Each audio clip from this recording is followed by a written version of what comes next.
High in the rugged peaks, a solitary black man, Thomas, lived in a weathered cabin, burdened by a quiet grief. After a violent storm, during a routine trek, he discovered an unconscious, injured woman clinging to life. Without a moment's hesitation, he stepped forward to save her, fully aware of the danger he might be inviting. Little did he know this woman was a powerful billionaire, and his selfless act of compassion was about to transform his life forever. Before we delve into Thomas's extraordinary journey, tell us in the comments where you're tuning in from. We're always eager to hear your thoughts. Up in the mountains, where the wind cried like ancient spirits and the sky stretched vast and indifferent, Thomas began his steady climb. The path was intimately familiar. Every rock, every twisted root felt like an old friend. Yet this familiarity did nothing to lessen the biting cold or the persistent loneliness that clung to his heavy boots. Thomas was a man forged by hardship, his dark skin etched by years of sun and wind, his frame still robust despite the gradual stiffness in his joints. Now in his early 50s, he carried the quiet dignity of one who had endured much and expected little from the world.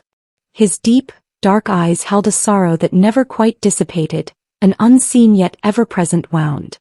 He dwelled alone in a small, storm-battered cabin, nestled deep within the mountain's embrace. This was the home he had once shared with his wife before illness stole her, leaving behind only the echo of her laughter in the walls and the faint scent of the wildflowers she used to gather. There were no children, no family left to call his own, just the mountains and the relentless rhythm of survival. Each week, unfailingly, Thomas made this ascent, not for pleasure or ambition, but from a quiet, almost sacred promise. It was a vow whispered to the woman he loved on her dying night, to keep living, to keep moving, even when the sheer weight of solitude threatened to anchor him to the earth. The mountains demanded everything: resilience, patience, respect. Thomas offered it willingly, for here, amidst the towering pines and sheer cliffs, he found a profound peace that the bustling world below could never provide. Here he could breathe freely, unburdened by societal expectations, free from the curious stares or veiled pity that sometimes shadowed him when he ventured into town. Here he was simply a man against the elements, a man who still held purpose. Today the sky was a stark, cloudless blue, the air crisp enough to sting. Thomas moved with the confidence born of long habit, his backpack light, his steps assured, his senses finely tuned to every whisper of the surrounding forest. He paused occasionally, resting a hand on a tree's rough bark or kneeling to examine the tracks of deer or fox in the soft earth. There was a deliberate patience to his movements, a reverence for the living world that could not be rushed. The climb was more than physical. It was a ritual of remembrance, a communion with ghosts he dared not allow to fade. Every heartbeat, every labored breath as he ascended, was a testament to the life he had built and the life he stubbornly continued to carry forward, defiant against the slow erosion of time. Alone but not broken, Thomas pressed onward, higher into the mountain's embrace, utterly unaware that today, unlike any day before, the wilderness would demand something more profound from him, a test not of sheer endurance but of the very heart of him. As Thomas rounded a familiar bend, his boots softly crunching against gravel and moss, a sound shattered the solemn stillness. A sharp, desperate cry, thin and ragged, almost instantly swallowed by the roaring wind. He froze, his body instinctively tensing. For a moment he questioned if loneliness had finally conjured phantoms from deep within his bones. But then it came again, weaker this time, more a whimper than a scream. Thomas's heart pounded against his ribs.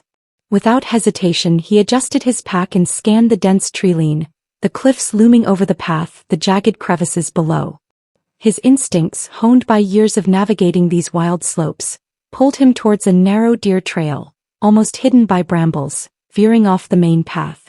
Moving quickly now, he pushed through the underbrush, ignoring the sharp sting of branches against his arms. The terrain grew steeper, less forgiving, the ground underfoot becoming treacherous with loose stones.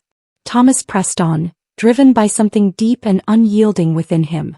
A few hundred yards down, he caught sight of a still, crumpled figure at the bottom of a shallow ravine where the earth had given way into a rocky drop.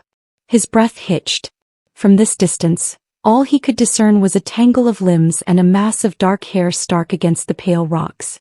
Thomas scrambled down the incline, each careful step a balance between urgency and safety.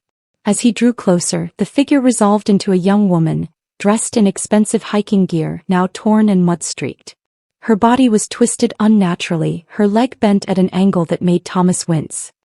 He dropped to his knees beside her, his hands working with surprising steadiness despite the surge of adrenaline. Gently he pressed 2 fingers against her neck. A pulse, faint but present. Relief washed over him, swift and overwhelming, but it was immediately tempered by the grim reality. She was unconscious, injured and entirely unable to move on her own. Thomas pulled out his old flip phone, already knowing what he would see. No signal. The nearest ranger station was miles away, and the storm clouds gathering on the horizon threatened to make the journey even more perilous. For a moment, doubt gnawed at him. He was no doctor. He was a man who had taught himself to endure, not to heal. But abandoning her was never an option. That wasn't the kind of man he was. That wasn't the kind of man his wife had loved. Moving with careful urgency, Thomas assessed her injuries. Severe but survivable if he acted swiftly. Her right leg was clearly broken, and a nasty gash bled sluggishly along her temple. He shed his pack and set to work, tearing strips from his own shirt to bind her head wound, fashioning a makeshift splint from straight branches and the paracord he always carried. His hands worked from memory, by instinct, by the sheer necessity of saving a life. Every moment he lingered was a moment closer to disaster. The cold was already seeping into the ground, into her still body. Hoisting her onto a crude stretcher built from branches and his own battered jacket, Thomas braced himself for the arduous journey ahead. The trail back to his cabin was rough and winding, a good 3 miles even without the burden of carrying an unconscious woman. The sky had begun to darken ominously, the air thick with the metallic scent of impending rain. Every step would be a battle against exhaustion, against pain, against the whispered doubts that he was too old, too worn to finish what he had started. Still, Thomas tightened the straps of the makeshift litter, set his shoulders against the weight, and began the long, grueling trek back up the mountain. Each footfall was deliberate, each breath drawn through clenched teeth. His muscles screamed in protest as he navigated slick stones and narrow ledges, the woman's fragile weight a constant reminder of the responsibility he had chosen to bear. The wind picked up, cold fingers clawing at his clothes, but Thomas did not falter. He moved with a stubborn kind of grace, a man unwilling to let death steal one more person from under his watch. The mountain demanded everything from him, but Thomas gave it freely, dragging hope up the cliffs one agonizing step at a time, utterly unaware that this single act of mercy was about to irrevocably change the course of his life. The storm erupted over the mountains with a savage roar, lashing rain against the cliffs and trees with a ferocity Thomas hadn't witnessed in years. Shielding his face with his shoulder, he fought his way up the trail, dragging the makeshift stretcher behind him with grim determination. Mud clung to his boots, pulling at every step, the ground turning slick and treacherous. The young woman remained unconscious, her body jolting slightly with every bump and slip, but Thomas dared not stop. The temperature was plummeting rapidly, and the wind was growing colder with each passing minute. If he didn't reach shelter soon, it wouldn't matter how hard he fought. The mountain would claim her anyway. Every muscle in his body screamed. Every breath burned his chest, yet he pressed on, refusing to surrender to the fatigue gnawing at his bones. He spoke to her sometimes, low and steady over the howl of the wind, as much to keep himself going as to offer her some fragile tether to life. "Stay with me, girl," he muttered between gritted teeth. "Almost there. Just hold on." By the time the old hunting cabin came into view through the mist and rain, Thomas was running on little more than pure stubbornness and sheer willpower. He stumbled across the threshold, pulling the stretcher inside and slamming the door shut against the storm's fury. The cabin shuddered but held. It always did. Moving quickly but carefully, Thomas cleared a space by the cold fireplace and gently lowered the stretcher to the floor. His hands, though numb from cold and exhaustion, worked with steady purpose. He knew enough about basic first aid to stabilize injuries, prevent shock and buy time. That was all he could do here. He fished out his battered emergency kit from its corner and set to work, murmuring reassurances under his breath, even though she was still too far gone to hear. He didn't remove her clothes, only checked for visible wounds needing urgent attention. Her jacket was torn along one side, blood darkening the fabric at her thigh and temple, but there was no time and no need for anything more invasive. Thomas used clean gauze to gently press against the gash on her forehead, wrapping a makeshift bandage around her head to slow the bleeding. He reinforced the splint he'd hastily built on the trail, checking her leg to ensure it was secure without causing further harm. His touch was firm but respectful, the way a man raised with dignity and decency would treat a vulnerable stranger. Once he had done all he could, Thomas propped her up slightly using rolled-up blankets and positioned her close to the fireplace. He methodically built a fire from the dry kindling he kept stored, coaxing the reluctant flames to life until the cabin was filled with the precious warmth of crackling wood. He grabbed his own heavy coat from a hook near the door and laid it carefully over her, layering extra blankets around her body to conserve every ounce of heat. Outside, the storm raged on, hammering against the cabin's battered walls, but inside, there was a fragile pocket of safety, a small island of hope carved out by stubborn hands. Thomas crouched by the fire, his legs stiff, his clothes still damp from rain and sweat. He watched her intently, every rise and fall of her chest a reassurance against the gnawing fear that he had been too late. Hours crawled by, the storm intensifying and then gradually easing as dawn threatened to seep into the gray sky. Thomas stayed awake, his body screaming for rest, but he would not allow himself to sleep. He kept the fire fed, adjusted the blankets when they slipped, listened to the labored rhythm of her breathing. Outside these walls, the world could rage and roar all it wanted. In here he would hold the line. He had not asked for this, had not sought it out. But now that it had been laid at his feet, he would see it through, because that's what a man did.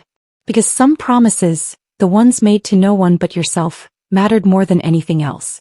And so Thomas sat through the long, brutal night, his tired eyes fixed on the fragile thread of life he had pulled back from the mountain's hungry jaws, determined not to let it slip away. Morning seeped into the cabin like a cautious guest, the faint gray light of dawn filtering through the cracks in the weathered boards. Thomas, stiff from hours spent vigilantly watching over her, barely registered the creeping cold against his skin anymore. His gaze remained fixed on the young woman lying bundled in blankets by the fire, her breathing shallow but steady.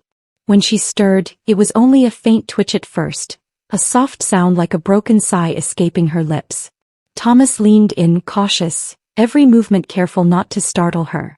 Her eyelids fluttered open, confusion clouding the vivid green of her gaze. And for a moment she looked at him not with fear but with raw, aching bewilderment. "You're safe," Thomas said quietly, his voice low and even, the same tone one might use to soothe a skittish animal. "You're hurt but you're safe. I'm Thomas. Found you out there." She blinked at him, struggling to focus, her face tightening with pain. After a long pause she whispered, "My leg." Her words were cracked and dry, barely audible. Thomas nodded. "Broken most likely. I did what I could. Help's coming." He offered her a battered tin cup of water, steadying her gently as she sipped with trembling hands. When the helicopter arrived hours later, its blades shattering the mountain silence, Thomas stood in the clearing, waving them down, his coat whipping around him in the downdraft. Rescue workers flooded the cabin, assessing her quickly, bundling her into a proper stretcher this time, working with clinical efficiency. As they lifted her into the helicopter, her hand reached out feebly, her fingers brushing the air, searching. Thomas caught the gesture, stepped forward just enough for their eyes to meet. He tipped his hat, a silent acknowledgement, a farewell wrapped in gratitude and something deeper neither could name. Then she was gone, carried away into the vast sky, back to a world Thomas had never belonged to. He thought that would be the end of it. The mountains held their breath in the stillness that followed the last winter storm. Snow had begun to recede, uncovering the battered earth and the stubborn green shoots that refused to be buried forever. Thomas moved through the thawing forest with the steady rhythm that had come to define his life, mending fences, clearing the narrow trails, patching the leaks the snowmelt had opened in his cabin roof. A week had passed since the storm and the rescue, and though he thought of her sometimes, the girl with the green eyes and the broken leg, he had no expectation of hearing her name again. That was how it always was with the mountain. People came, people went, it endured. It was on one of those slow afternoons, when the clouds hung low and the river sang with the urgency of new water, that Thomas heard the unfamiliar rumble of tires on the narrow dirt track leading to his clearing. He set down his axe and watched, weary but calm, as a single dark SUV made its careful way up the road, stopping a few yards from the porch. The doors opened and two people emerged. A driver tall and stiff in a suit and then her Amelia Grant. She was seated in a wheelchair, her leg in a heavy cast, her face pale and framed by a thick scarf against the lingering cold, but her eyes, sharp, steady, alive, found him instantly. Thomas crossed his arms over his chest, his expression unreadable, waiting. He was a man who did not leap to conclusions, a man who waited for the truth to present itself in its own time.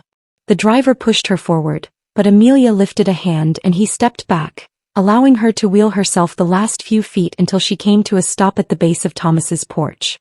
There was a long moment of silence, filled only by the soft crackling of melting snow and the far-off call of a raven. "I needed to come back," Amelia said, her voice low but clear. "I needed to thank you properly face to face." Amelia smiled faintly as if she understood.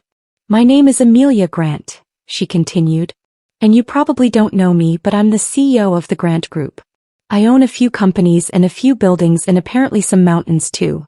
She laughed softly, a sound that didn't quite reach her eyes. "But when I fell out here, none of that mattered. I was just a woman who would have died if you hadn't come." Thomas shifted his weight slightly, the faintest flicker of something, surprise, perhaps humility, passing through his steady eyes. "I owe you my life," Amelia said, her voice softening. "And while I know you didn't do it expecting anything, I still want to thank you the right way." She pulled a thick envelope from the bag resting across her lap and extended it toward him. Thomas hesitated only for a moment before stepping forward and taking it, his rough fingers brushing the paper gently as if reluctant to disturb its weight. Inside were plans, clear, carefully drawn plans. A new house to replace his aging cabin. Strong, simple, beautiful in its humility, built to withstand the mountain but still one with it. No glass towers, no marble floors, just timber and stone the way the land intended. But the letter held more than blueprints. Amelia's voice, quiet but unwavering, filled the space between them. "I'm building a survival center a few miles down the trail, a place where people can learn what it means to live with the land, not against it. And I'd like you to be a part of it, Mr. Walker. I want you to teach, to guide." Thomas blinked, not in disbelief, but as if absorbing something that felt too large to hold all at once. "And there's one more thing," she added, her hands folding neatly in her lap. "I've started a fund in your name, the Thomas Walker Foundation. It'll support mountain rescue teams, conservation programs, and survival training for kids who've never had the chance to stand on ground like this." For a long moment Thomas said nothing. The wind tugged at the loose strands of Amelia's hair, carrying the scent of pine and river water between them. He lowered the envelope slowly, his thumb resting against the seam as if grounding himself. When he finally spoke, his voice was low, steady, touched by something almost fragile.